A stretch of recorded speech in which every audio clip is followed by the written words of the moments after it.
ఈ చోట్ల నమ్మకంగా ఉంటూ కూడా అంతరంగంలో సైతానికి సంబంధించిన వ్యతిరేక లక్షణాలు కలిగి బ్రతుకుతున్న వాళ్ళు ఉన్నారని, సేవకుల్లో కూడా చాలామంది ఇలాంటి జాబితా ఉన్నారని సెలవిస్తున్నావు ప్రభా.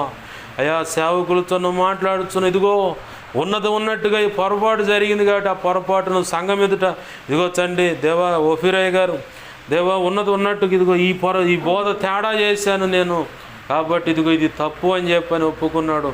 ఈ ఒప్పుకోవటాన్ని బట్టి సంఘంలో సభ్యులు తగ్గిపోతారు, నేను నష్టపోతానని చెప్పని ఆలోచించలేదు. కానీ తగ్గిపోయినా పర్లేదు, నష్టపోయినా పర్లేదు, నేను నిత్యత్వంలో ప్రభు నిర్ణయించిన బహుమతి, మెప్పు, ఘనత, మహిమ కోల్పోదలుచుకోలేదని చెప్పని దేవ మీ దాసుడు ఒక సాదృశ్యంగా మాదిరిగా మాకు ఈరోజు జ్ఞాపకం చేసావయ్యా. దేవా ఇదిగో తండ్రి నువ్వు సెలవిచ్చి మీ దాసుని ద్వారా కూడా కొన్ని మాటలు తెలుసుకున్నాం ప్రభు.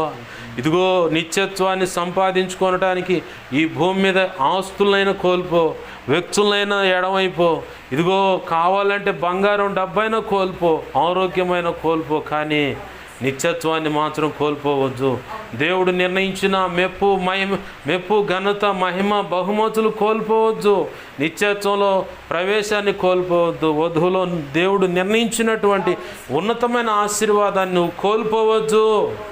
అది సంపాదించుకోవటానికి, నిత్యత్వంలో దేవుడు నిర్ణయించినది సంపాదించుకోవటానికి పౌలు వలె ఇదిగో సమస్తమును పెంటగా ఎంచుకుంటున్నానని అలాగ స్థిరమైన నిర్ణయం కలిగి భక్తి సాధన చేయి.